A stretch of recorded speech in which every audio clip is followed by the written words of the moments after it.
میں ابھی انگلینڈ سے ہو کے آ رہا ہوں، ہماری جماعت گئی تھی، تو ہمارے وہاں جو پاکستانی بچے بہت زیادہ ڈرگز میں پھنس گئے ہیں، ماں باپ نے بڑا ظلم کیا، پاکستانیوں کے پاس بہت پیسہ ہے، لیکن انہیں صرف پیسہ ہی بنایا، اپنی اولاد کو دین نہ بتایا۔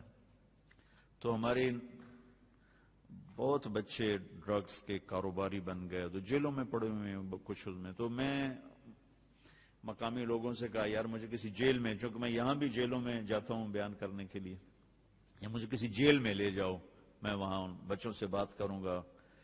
تو پریسٹن جیل میں لے گئے مجھے، تو وہاں ہم نے مسلمانوں کو اکٹھا کیا، کوئی انڈیا کے بھی تھے، پاکستان کے نوجوان زیادہ تھے، کیسز سارے یہ ڈرگز کے تھے، ایک دو کیس کوئی اور تھے، لیکن زیادہ یہی نشہ بیچنے کے چکر میں تھے۔ تو میں نے ان کو بٹھا کے بات کی، ان سے توبہ کروائی، بڑے خوش ہوئے وہ۔ پھر انہوں نے کہا جی ہم آپ کو جیل کا وزٹ کرواتے ہیں۔ میں نے کہا دکھاؤ بھائی، پاکستان کی جیلیں بھی دیکھی ہیں، وہاں کا نظام بھی دیکھا ہے۔ میں جب یہاں جاتا ہوں جیل میں، تو وہ جو سمنا جیل ہوتا ہے اس کے لیے پورا وہ گارڈ آف آنر ہوتا ہے، سپاہی ہوشیار باش۔ ان کا سمنا جیل آیا اکیلا، کوئی آدمی ساتھ ہی نہیں، اتنی طاقتور حکومت کو سمنا جیل اکیلا آ کے ہمیں آ کے ملا اور ہمیں دعوت دی کہ آپ آج ہمارا تھوڑی مصروفیت ہے، آپ دوبارہ تشریف لائیں اور ہمارا جیل وزٹ کریں۔ وہ چلا گیا تو مجھے بتایا گیا کہ یہ تو سمنا جیل صاحب، تو میں کہا بھی ساڈا ہمدا تھڑ تھلی مت جاندی، یہ کون ہے؟ آگے لاگ ٹپ بھی گیا تو پتہ ہی نہیں لگا کس نے۔ تو انہوں نے جیل دکھائی، تو کوئی 850 کی کیپیسٹی تھی اور اس میں 650 قیدی تھے، یعنی اس سے کم رکھے ہوئے تھے، اور ایک کمرے میں 2، اسی میں ٹوائلٹ، اسی میں بیسن گرم ٹھنڈا پانی، اسی میں ٹی وی، اور اسی میں ان کے لیے نیٹ کی سہولت، ہر چیز، اور ہر قیدی کے لیے کوئی نہ کوئی پروفیشن سیکھنا ضروری۔ بہت سے شعبے بنے ہوئے دکھائے انہوں نے جس میں وہ کام کر رہے تھے، گورے بھی تھے اور ہمارے انڈین پاکستانی بھی تھے، انڈین بھی تھے، بنگالی کو نہیں دیکھا۔ اللہ اللہ اللہ اللہ۔ اس کے بعد ہمیں وہ کچن لے گئے۔ ان کا جو کچن تھا وہ ہمارے 5 سٹار ہوٹلز کے کچن سے زیادہ صاف ستھرا، اور وہ چپس بن رہے تھے قیدیوں کے لیے، اور دوپہر اور رات کے کھانے میں 5 قسم کے کھانے ہوتے ہیں، 5 قسم کے، اور حلال کے لیے دیگ الگ ہے، پتیلے الگ ہیں، پلیٹیں الگ ہیں، حتیٰ کہ وہ چمچ جس سے سالن نکالا جاتا ہے وہ چمچ بھی الگ ہیں، حلال، مسلمانوں کو حلال پرووائڈ کرنے کے لیے۔ اور پھر انہوں نے ہمیں ایک ہاٹ پاٹ دکھایا اتنا سا، وہ 150 پاؤنڈ کا تھا، وہ ہاٹ پاٹ کو 25,000 روپے کا ہاٹ پاٹ، کہ یہ اس میں مسلمانوں کے لیے رمضان میں ان کو سحری اور افطاری کا کھانا گرم ملے، یہ ہاٹ پاٹ بنایا گیا۔ چونکہ سحری کا ٹائم ان کا کھانے کا ٹائم نہیں، افطاری کا ٹائم ان کے کھانے کا ٹائم نہیں، تو پھر وہ کھانا اس میں رکھتے ہیں جس میں 8 گھنٹے کھانا گرم رہتا ہے، جیسے دیگ سے نکالا تھا ویسے گرم ہوتا ہے، اس لیے اس کی قیمت 25,000 یعنی 150 پاؤنڈ اس کی قیمت تھی۔ جتنے مسلمان قیدی ہیں اتنے ہاٹ پاٹ اس میں ہوں گے، وہ روزہ رکھیں نہ رکھیں ان کی سردردی، ان کی طرف سے ان کو وہ گرم کھانا ملے گا، سحری میں بھی افطاری میں بھی۔ جس دیگ میں کھانا تیار ہو رہا تھا وہ 9,000 پاؤنڈ کی دیگ تھی، یعنی کوئی 16 لاکھ کی وہ دیگ تھی۔ میں نے کہا یہ کیا بلا ہے کہ 9,000 پاؤنڈ کی دیگ۔ ان کا جی بس اس میں کچھ کرنا نہیں پڑتا، کھانا بنانے والے کو ڈال دیتے ہیں سب کچھ، اور جب زیادہ کوانٹٹی ہو تو نیچے سالن کھانا لگ جاتا ہے، گوشت لگ جاتا ہے، سبزی لگ جاتی ہے۔ تو اس میں یہ خصوصیت ہے کہ اس میں لگتا کچھ نہیں ہے، اپنے آپ ہی ہر چیز تیار کر کے آٹومیٹک ہے، ڈال کے وہ فارغ ہو جاتے ہیں اور کھانا تیار ہو جاتا ہے، آگے تقسیم کر دیتے ہیں۔ اور پیچھے انہوں نے ہمیں وہ دکھائے ان کے جو فریج اور فریزرز اور جہاں سے کچا میٹیریل آتا ہے، وہ اتنا تنکا بھی مجھے نظر نہیں آیا، اتنا ٹیشو پیپر نظر نہیں آیا، صاف ستھرے۔ سب سے عجب بات جو آپ کو بتانے والی تھی کہ کسی جیل کے افسر کو اجازت نہیں کہ قیدی کو انگلی بھی لگائے، وہ چاہے گالیاں دیں، چاہے پتھر ماریں، چاہے ان کو برا بھلا کہیں، ان کو اف کرنے کی بھی اجازت نہیں۔ ساڑھے دل لمحے پا کے فنائیاں پھیر دیتے، اور باقاعدہ ٹی وی کیمرے لگے ہوئے ہیں کہ چیک کیا جا رہا ہوتا ہے کہ کوئی کسی کو بے عزت تو نہیں کر رہا، ہاتھ تو نہیں اٹھا رہا۔ پھر ان کو خرچہ الگ ملتا ہے، ماہانہ خرچہ ملتا، ہفتہ واری خرچہ ملتا ہے، کچھ پاؤنڈ بتایا انہوں نے، مجھے یاد نہیں رہا۔ ایک بہت خوبصورت اس سے اتنا بڑا ڈپارٹمنٹل سٹور تھا، اتنا بڑا جتنا یہ آپ کا ہال ہے، صاف ستھرا، ضروریات زندگی کی ہر شے مہیا۔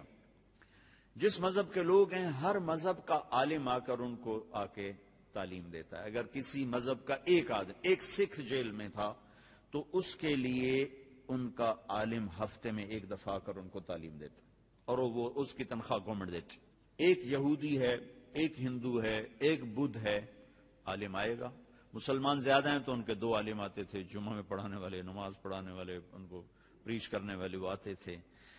تو میں نے وہاں اپنے ساتھیوں سے کہا، جس قوم کے یہ اخلاق ہوں، انہیں ہم نعرہ تکبیر سے فتح کرنا چاہتے ہیں، ہم بھی کیسے دیوانے ہیں کہ ظلم و ستم سے بھرے ہوئے، فرعونیت سے بھرے ہوئے، اور ہم چاہتے ہیں کہ ہم میدان مار لیں خالی نعرہ تکبیر۔ جو قیدیوں کے ساتھ یہ سلوک کر رہے ہوں، باہر ان کا کیا سلوک ہے؟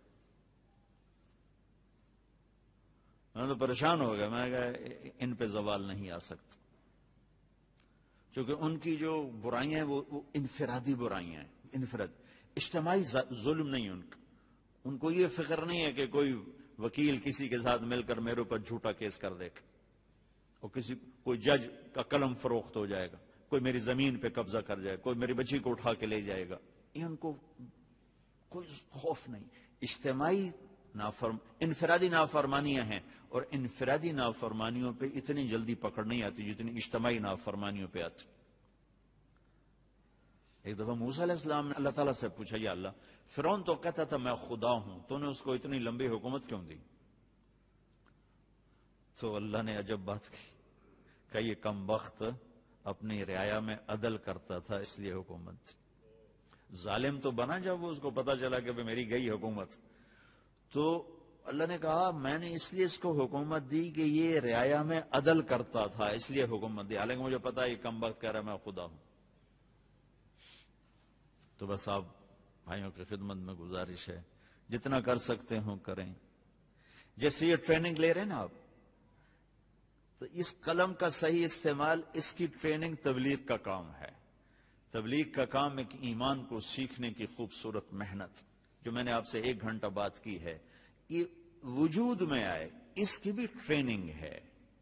بغیر تربیت کے نہ دین آتا ہے نہ دنیا آتی ہے۔ تو اس وقت تبلیغ کا کام پوری دنیا میں انتہائی خوبصورت محنت ہے، اور ہمارے ملک میں لاکھوں کروڑوں برائیاں ہیں، لیکن ایک ایسا چمکتا سورج ہے۔ میں 6 بر اعظم کئی دفعہ پھرا ہوں، یہ حسن جو اللہ نے ہمیں یہ تبلیغ کے کام کا دیا ہے پوری دنیا میں کہیں نظر نہیں ہے، لیکن ایسا کہ یہاں سے پیغام جا رہا ہے اور لوگوں کو ہدایت مل رہی، اور آخری کناروں تک جا رہا ہے اور لوگوں کو ہدایت مل رہی۔ میں تیونی، مشرق میں آخری جزیرہ ہے، سورج جب نکلتا ہے تو پہلی کرن تیونی پہ پڑتی ہے، اور ٹائم وہاں سے شروع ہوتا ہے، ایسٹ کا جو ٹائم ہے وہاں سے شروع ہوتا ہے۔ تو اس جزیرے میں عجب بات تھی کہ آدھا حصہ اس کا وہ ویسٹ میں ہے، آدھا ایسٹ میں ہے۔ تو ایک جگہ انہوں نے مجھے کھڑا کیا، ادھر پیر کا دن تھا اور ادھر منگل کا دن تھا، ایک ہی جزیرے پر، ایک طرف پیر تھا ایک طرف منگل تھا۔ تو اس میں انہوں نے ایسے تختی لگائی ہوئی تھی، تو اس تختی کا ایک حصہ یسٹرڈے میں ہے اور ایک ٹوڈے میں ہے، اور وہاں سے وہ 180 ڈگری کا جو خط ہے، 360 ڈگری میں جو زمین کو تقسیم کیا جغرافیہ والوں نے، تو 180 ڈگری کا جو خط ہے وہ سمندر میں چلتا ہے، یا انٹارکٹیکا میں چلتا ہے، یا سائبیریا میں چلتا ہے، یا پھر تیونی سے چلتا ہے۔ آباد زمین صرف تیونی ہے جہاں سے وہ خط گزرتا ہے، جو زمین کو آدھا آدھا ڈیوائیڈ کرتا ہے۔ تو ادھر اور ادھر میں پورے دن کا فرق ہے، ادھر پیر ہے ادھر منگل ہے، ادھر منگل ہے ادھر بدھ ہے۔ میں جہاں اترا ایئرپورٹ وہاں پیر کا دن تھا، وہ جہاں سے وہ خط گزر رہا ہے اس سے ایک قدم ادھر رکھا تو ہم منگل میں داخل ہو گئے، پیر سے نکلے اور منگل میں داخل ہو گئے۔ وہاں 200 گھر ہیں مسلمانوں کے، 10,000 آبادی ہے، 200 گھر مسلمانوں کے، بجلی کوئی نہیں، جنت کا ٹکڑا لگتا ہے جیسے کہ انہیں جنت کا ٹوٹا اتار کے زمین پہ رکھ دیا ہو۔ بحر الکاہل کے اندر وہ جزیرہ ہے، بہت خوبصورت بہت خوبصورت۔ تو ایک بڑے مہینے آ کے مجھے ایسے جپھا ڈالا، کہا جی میں پاکستان گیا تھا۔ میں نے کہا پاکستان گئے تھے کس لیے؟ کہا تبلیغ میں 4 مہینے لگانے گیا تھا۔ میں کہا کدھر رہتے ہو؟ کہا ادھر ہی رہتا ہوں، تبیونی میں رہتا ہوں۔ اور میں نے وہاں عصر کی اذان دی تو انہوں نے کہا جی آج آپ نے پوری دنیا میں پہلی اذان آپ نے دی، چونکہ ٹائم سب سے پہلے تبیونی سے شروع ہوتا ہے، پھر آگے پہلی اذان تبیونی میں ہوتی ہے اور دوسری اذان انڈونیشیا میں ہوتی ہے، اور پھر اس طرح آگے اذان چلتے چلتے چلتے سارے عالم میں پھیلتی ہے۔ تو یہ تبلیغ کا خوبصورت کام ایسٹ ویسٹ ساؤتھ نارتھ دنیا کے آخری کناروں تک اللہ نے پہنچایا ہے اور لوگوں کو بہت نفع ہو رہا ہے۔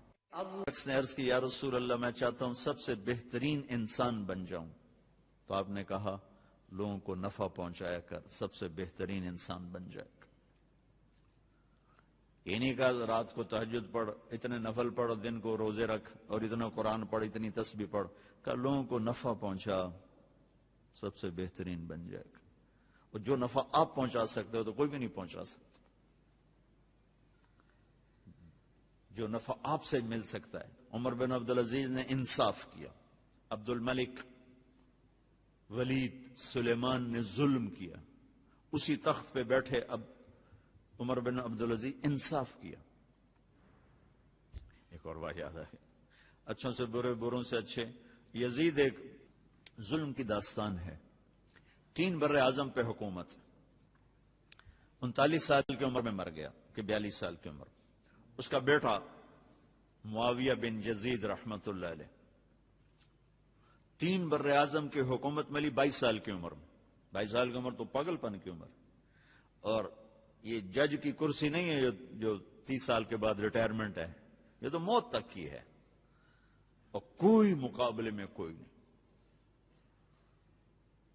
3 بر اعظم میں جھنڈا لہرا رہا ہے اور دنیا کے خزانے سمٹ کے آ رہے ہیں۔